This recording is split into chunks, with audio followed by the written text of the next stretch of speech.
Assalamualaikum warahmatullahi wabarakatuh. Perkenalkan, nama saya Lisa Anggriani dengan NIM C0E021045. Di sini saya akan mempresentasikan hasil PPT saya, yaitu pengukuran kinerja sektor publik.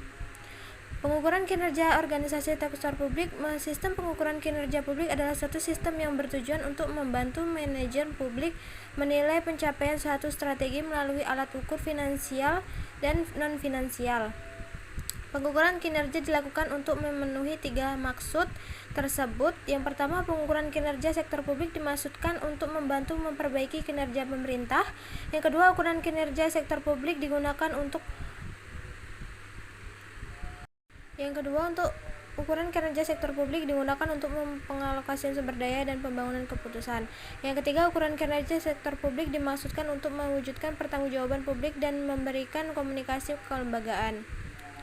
Tujuan sistem pengukuran kinerja untuk mengomunikasikan strategi secara lebih baik, top down dan bottom up, untuk mengukur kinerja finansial dan non finansial secara berimbang, dapat ditelusuri perkembangan pencapaian strategi, untuk mengakomodasikan pemahaman kepentingan manajer level menengah dan bawah, serta memotivasi untuk mencapai goal konsisten, dan sebagai alat untuk mencapai kepuasan berdasarkan pendekatan individual dan kemampuan keaktifan yang rasional.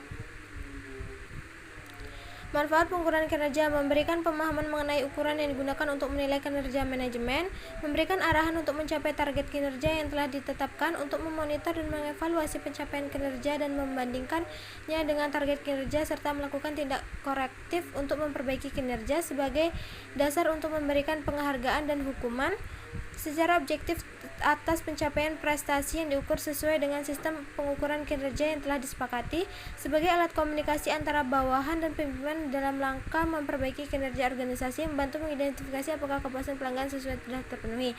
Informasi yang digunakan untuk pengukuran kinerja: yang pertama, informasi finansial. Di dalam informasi finansial terdapat 2 varian secara garis besar, berfokus pada varians pendapatan, varians pengaliran, varians belanja rutin, varians belanja investasi. 2. Informasi non-finansial. Informasi non-finansial dapat dijadikan sebagai tolak ukur lainnya. Informasi non-finansial dapat menambah keyakinan terhadap kualitas proses pengendalian manajemen, teknik pengukuran kinerja, dan komprehensif, dan banyak dikembangkan oleh berbagai organisasi dewasa. Ini balance second.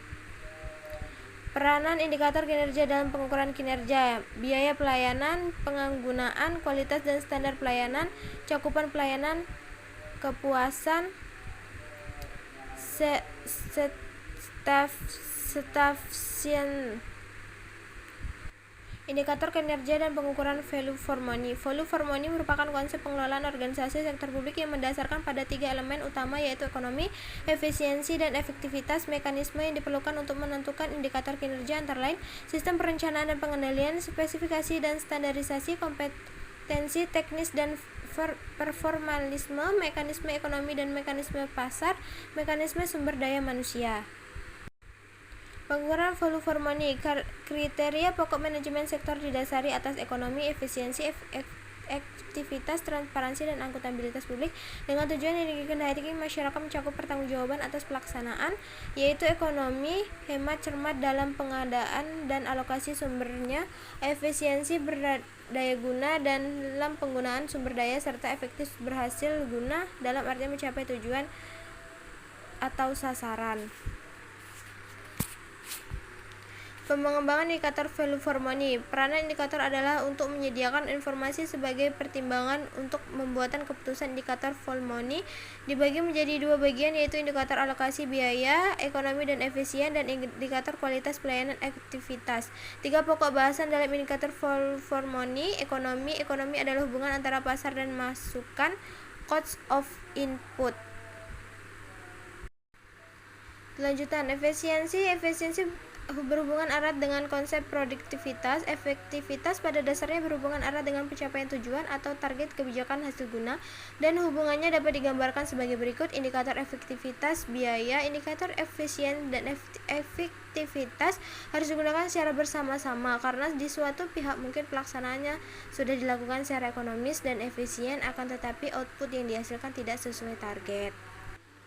Langkah-langkah pengukuran volume pengukuran ekonomi, pengukuran aktivitas hanya memperhatikan keluaran yang didapat, sedangkan pengukuran ekonomi hanya mempertimbangkan masukan yang dipergunakan. Pengukuran efisiensi, efisiensi merupakan hal penting dari tiga pokok bahasan volume pengukuran aktivitas. Aktivitas adalah ukuran berhasil tidaknya suatu organisasi mencapai tujuan. Pengukuran outcome, outcome adalah dampak suatu program atau kegiatan terhadap masyarakat. Estimasi indikator kinerja, estimasi dapat dilakukan dengan menggunakan kinerja tahun lalu, expert judgment, tren, regresi, pertimbangan dalam pembuatan indikator kerja. Baiklah, itu tadi presentasi dari saya. Kurang dan lebihnya saya mohon maaf. Saya akhiri. Wabillahi taufiq wal hidayah. Wassalamualaikum warahmatullahi wabarakatuh.